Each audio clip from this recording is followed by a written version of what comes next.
Suppose करें आपके हाथ में एक पत्थर है और आपके सामने एक 10 माले की इमारत है। आपको इस पत्थर को 10वें माले पर पहुंचाना है। ऐसा करने के लिए आप जान लगाकर इस पत्थर को हवा में उछाल देते हैं। यह पत्थर करीब 10 माले तक जाता है, लेकिन कुछ ही सेकंड में यह पत्थर जितनी तेज़ी से ऊपर गया होता है उतनी ही तेज़ी से ज़मीन पर गिर जाता है, टूट जाता है। ऑन अदर हैंड आपको एक और पत्थर मिलता है, लेकिन इस दफ़ा आप इसे हवा में उछालने के बजाय थोड़ी मेहनत करते हैं और 10 माले चढ़कर इसे ऊपर रख देते हैं।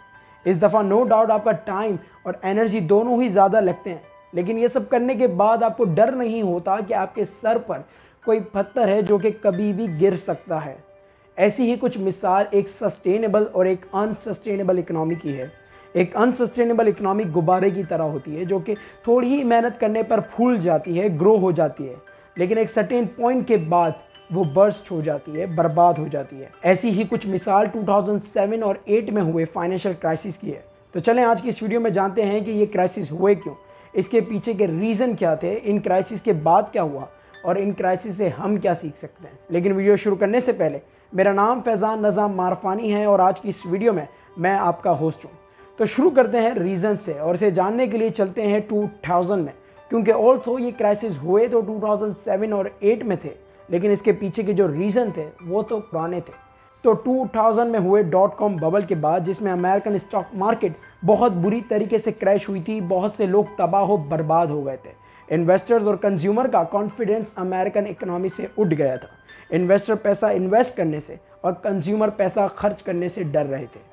इसका ओवरऑल इम्पैक्ट ये हुआ कि अमेरिकन इकनॉमी स्लो डाउन हो गई। अब इकनॉमी को बूस्ट करने के लिए American central bank federal reserve ने इंटरेस्ट रेट को कम करना शुरू कर दिया ताकि इकनॉमी में कैश फ्लो बढ़े और इन्वेस्टमेंट और कंजप्शन में इजाफा हो। अब इस स्टेप के बाद एक सस्टेनेबल ग्रोथ हो रही थी, लेकिन फिर सितंबर 2001 में हुआ 9/11। इसके बाद अमेरिकन सेंट्रल बैंक ने एक तरफ इंटरेस्ट रेट को और ज़्यादा कम करना शुरू कर दिया और दूसरी तरफ क्रेडिट स्टैंडर्ड्स को भी कम करना शुरू कर दिया। बेसिकली जो कर्जा लेने के लिए बेसिक रिक्वायरमेंट्स या फिर नेसेसरी रिक्वायरमेंट्स होती हैं उसे कम करना शुरू कर दिया। इस स्टेप के बाद वो बलून फूलना शुरू हुआ जो 2007 में जाके फटा, दी हाउसिंग बबल। लेकिन इस पर बाद में बात करेंगे। अब लो इंटरेस्ट और इजी क्रेडिट पॉलिसी की वजह से बैंक्स ने ज़्यादा से ज़्यादा कर्जा देना शुरू कर दिया और लोगों ने ज़्यादा से ज़्यादा कर्जा लेना शुरू कर दिया। फिर 2003 में मॉर्गेज बैक सिक्योरिटी और शेडो बैंकिंग का इस्तेमाल बढ़ने लगता है।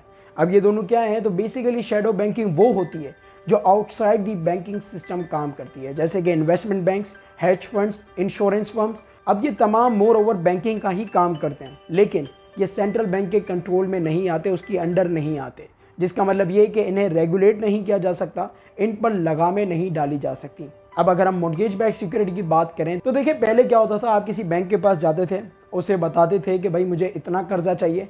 बैंक सारी रिक्वायरमेंट्स देखता था कि भाई आप फुलफिल कर रहे हैं। इसके बाद आपको बताता था कि इस अमाउंट के ऊपर कितना इंटरेस्ट रेट चार्ज किया जाएगा और फिर इसके बाद आपको कर्जा दे देता था। अब इस केस में क्या होता है कि बैंक आपको कर्जा देता है, लेकिन बाद में इस कर्जे को इन्वेस्टमेंट बैंक को सेल कर देता है। अब आपके दिमाग में शायद ये ख्याल आ रहा होगा कि भाई बैंक ऐसा क्यों करेगा, वो अपनी इंटरेस्ट इनकम को किसी और को क्यों देगा। तो देखें, बैंक जब किसी को मनी लैंड करता है तो उसके साथ सिर्फ इंटरेस्ट इनकम नहीं होती, बल्कि उसके साथ रिस्क भी एसोसिएटेड होता है। फर्दर मोर हर बैंक की एक मैक्सिमम लिमिट होती है जिससे ज़्यादा वो कर्जा नहीं दे सकता है। तो ऐसा करने से एक तरफ बैंक लेट से अपना रिस्क इन्वेस्टमेंट बैंक के ऊपर शिफ्ट कर देता है और दूसरी तरफ इसके पास ये ऑप्शन भी खुल जाता है कि वो ज़्यादा से ज़्यादा लैंडिंग करे और उसकी फ़ी से पैसा कमाए। ऑन अदर हैंड अगर हम कहानी के दूसरे किरदार इन्वेस्टमेंट बैंक की बात करें कि भाई वो क्यों ये सब खरीदता है, तो देखें इन्वेस्टमेंट बैंक जब ये कर्जा खरीदता है तो वो ना सिर्फ इस कर्जे के ऊपर जो इंटरेस्ट रेट है उसका हकदार बन जाता है, बल्कि वो कर्जे से जो चीज़ खरीदी गई है, लेट से अगर घर खरीदा गया है, उसका भी हकदार बन जाता है इन केस अगर बोरोवर डिफॉल्टर हो जाए, यानी वो रीपेमेंट करने में नाकाम हो जाए। अब इन्वेस्टमेंट बैंक या तो इस कर्जे को डिवाइड कर देता है इन केस अगर ये बहुत बड़ी अमाउंट हो, या फिर छोटे छोटे कर्जों को बंडल अप कर देता है और एक पेपर इशू करता है मॉर्गेज बैक सिक्योरिटी और इन्वेस्टर को सेल कर देता है, जिससे ये तमाम राइट्स उस इन्वेस्टर को चले जाते हैं। बहरहाल 2004 और इसके आने वाले सालों में हाउसिंग प्राइसेस बहुत तेज़ी से ऊपर जा रही होती हैं, जिसको देखकर ज़्यादा से ज़्यादा लोग कर्जा लेना शुरू कर देते हैं घर खरीदने के लिए। ऑन अदर हैंड इन्वेस्टर्स भी ज़्यादा से ज़्यादा इन मॉर्गेज बैक सिक्योरिटी में इन्वेस्ट करना शुरू कर देते हैं। अब ये दोनों एक ही अजम्पशन पर ये सब कर रहे होते हैं कि हाउसिंग प्राइसेस ऊपर जाएंगी, एक ये सोच कर रहा होता है कि इन केस अगर वो कर्जा पे करने में नाकाम हुआ तो क्या हुआ, हाउसिंग प्राइसेस तो ऊपर जा रही है ना, वो इसे बेचकर अपना कर्जा अदा कर देगा विद प्रॉफिट। दूसरा ये सोच कर रहा होता है कि इन केस अगर बोरोवर रीपेमेंट करने में नाकाम हुआ तो क्या हुआ, हाउसिंग प्राइसेस तो ऊपर जा रही है ना, वो इसे लिक्विडेट कर देगा, वो उस घर को बेच देगा और अपनी इन्वेस्टमेंट को रिकवर कर लेगा विद प्रॉफिट।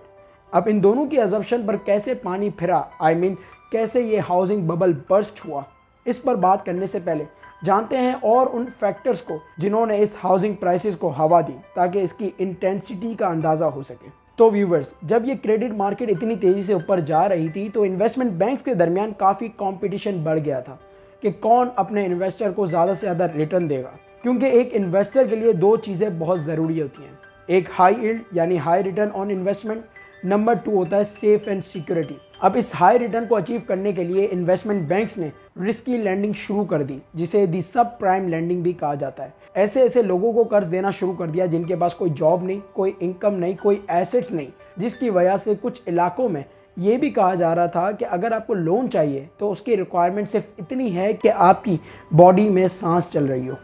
और डिस्पाइट इसके कि इतनी रिस्की लैंडिंग हो रही थी, जितनी भी रेटिंग एजेंसी हैं वो इन सब को AAA या फिर A की रेटिंग दे रही थी, यानी पॉजिटिव रेटिंग्स दे रही थी, जिसकी वजह से इन्वेस्टर की दोनों चीज़ें पूरी हो रही थी, एक हाई यील्ड और दूसरी सेफ्टी एंड सिक्योरिटी।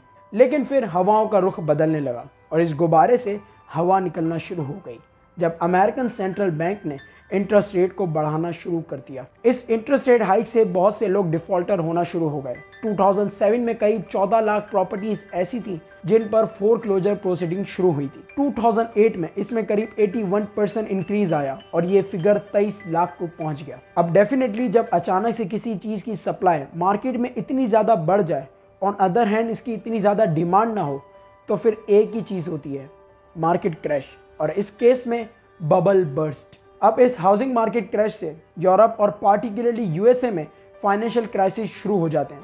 अब वो कैसे, तो देखें, जब इंटरेस्ट रेट बढ़ाए गए तो घर की प्राइसेस गिरना शुरू हो गई, जिसकी वजह से बहुत से लोग कर्जा पे करने में नाकाम हो गए और डिफॉल्टर हो गए। इनके डिफॉल्टर और हाउसिंग प्राइसेस गिरने की वजह से वो पेपर जो इसको रिप्रेजेंट कर रहा था, मॉर्गेज बैक्ड सिक्योरिटी, उसकी भी वैल्यू गिरना शुरू हो गई, जिसका ओवरऑल इम्पैक्ट ये हुआ कि बैंक्स का कैपिटल कम हो गया।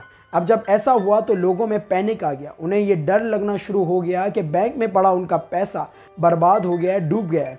इसलिए उन्होंने तेज़ी से बैंक से पैसे विड्रॉल करना शुरू कर दिए, जिसकी वजह से बहुत से बैंक्स डिफ़ॉल्टर हो गए।